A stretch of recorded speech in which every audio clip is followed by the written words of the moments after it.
What happens when a beloved music legend walks into what should be a simple morning interview, only to face an attack so vicious and so uncalled for that he has no choice but to walk out on live television? In just 34 seconds, one comment from host Alison Hammond would turn a friendly conversation into absolute chaos. Cliff Richard stepped onto the bright, cheerful set of This Morning with the same warm smile he had carried throughout his decades-long career. He expected the usual questions about his latest album, maybe a few jokes, perhaps a light-hearted memory from the past. Nothing dramatic, nothing complicated, just a pleasant morning chat meant to reconnect him with fans and promote his new music. But the moment he sat down, something felt off. Alison Hammond greeted him with a smile that did not quite reach her eyes. There was a strange coldness there, something that made the entire studio feel slightly tense. Cliff, ever the professional, brushed it off, replying politely as he always did. He had been doing interviews for longer than most hosts had been in the industry. He knew how to handle himself. Yet as soon as Alison leaned back in her chair, her posture casual and almost dismissive, a shift occurred. "So, new album," she began. "Tell me, at your age, do you ever think maybe it's time to just let younger artists have their moment?" The words landed like a slap. Cliff's smile flickered, and a quiet hush settled in the studio. No one expected the interview to start with a jab, especially not one aimed at his age, a subject he rarely addressed because he didn't need to. He was still performing, still releasing music, still filling venues. His fans were loyal, dedicated, and very real. "I'm sorry," he said, trying to process the remark while maintaining professionalism. But Alison continued, waving her hand as though brushing off his entire career. "You've done a lot, Cliff. Truly. But don't you think the industry has moved on? You know, your sound is kind of retro." She said the word like it was a flaw, not a genre millions loved. Cliff shifted slightly, still calm. "There's room for all kinds of music," he said softly.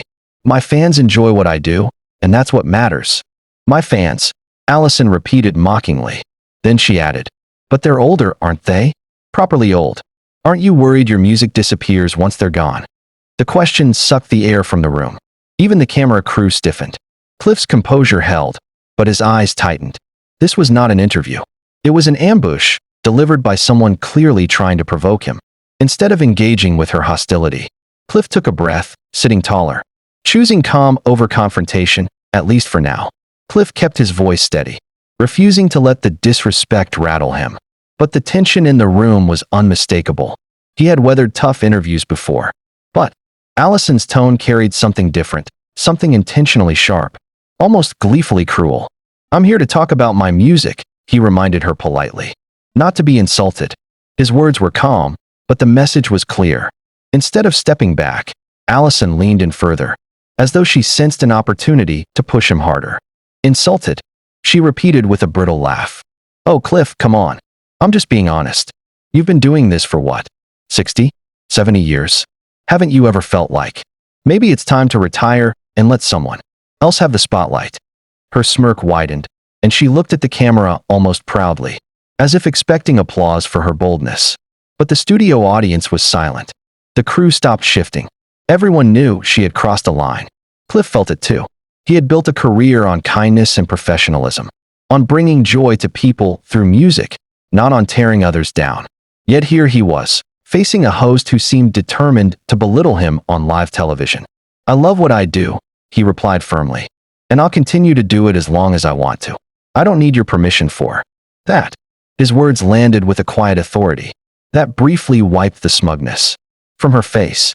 But she recovered quickly, leaning back as though this were all a game to her. "Touchy," she muttered. "I must have hit a nerve." Cliff stared at her, the disappointment evident in his eyes. This was no longer about promoting an album. This was about dignity. "You're not asking questions," he said. "You're being rude." That struck a nerve in her instead.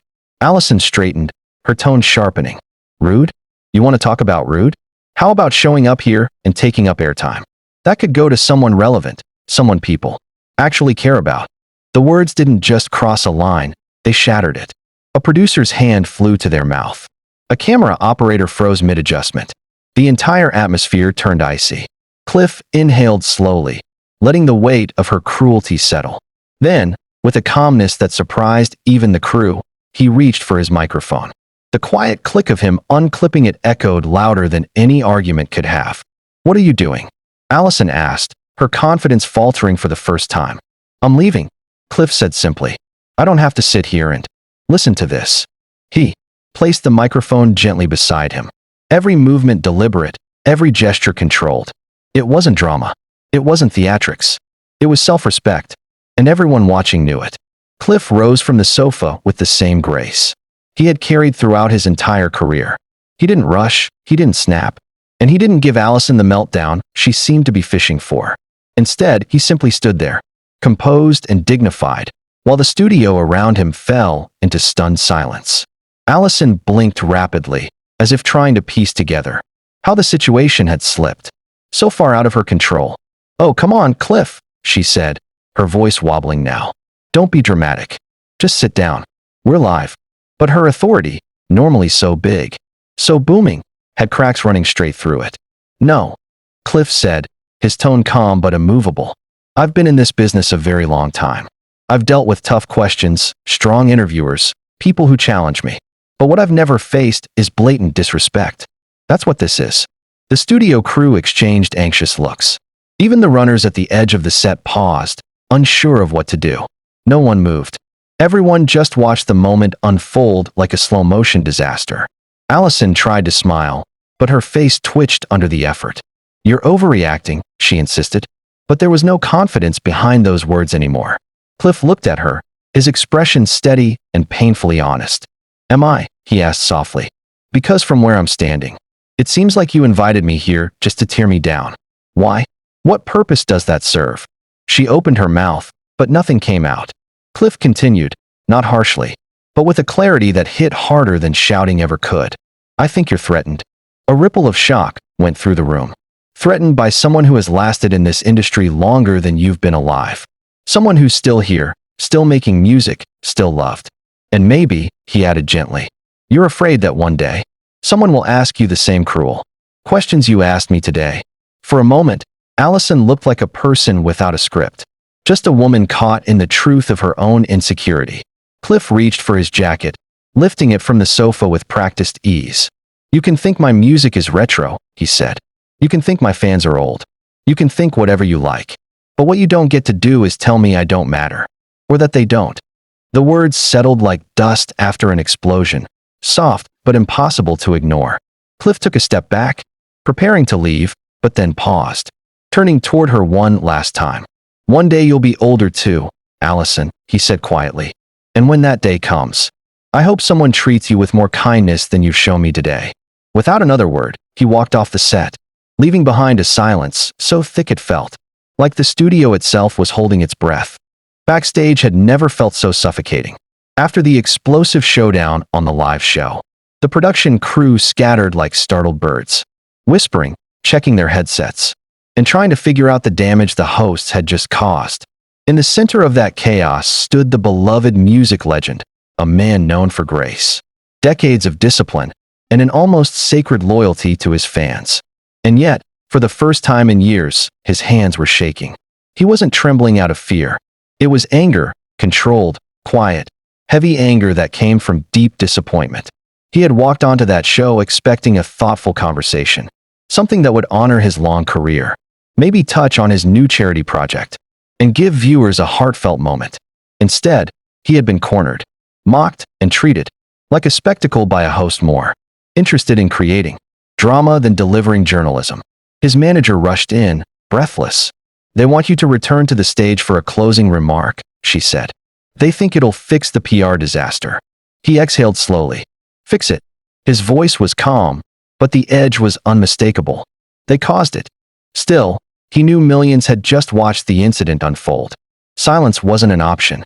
His fans deserved clarity, and he wasn't going to let the show twist the narrative. A stagehand signaled, "We're live in 20 seconds." The music legend straightened his jacket, lifted his chin, and walked back onto the set. The audience erupted in applause, not because of the show, but because of him. The host, suddenly much quieter, offered a stiff nod, clearly hoping for forgiveness. But he didn't even look at her. He faced the camera directly. "Before we end today," he began, voice steady and resonant. I want to speak not as a guest, but as someone who's spent their entire life in this industry. Respect matters. Kindness matters. And interviews should be conversations, not ambushes. The audience murmured in agreement. Even crew members froze. I came here to talk about music and connection, he continued. Not to be insulted or reduced to headlines. My fans know my journey, and they know my heart. So I'll speak to them now. Thank you for standing by me. You deserve honesty, and that's what I will always give. A powerful silence followed, the kind that says everything.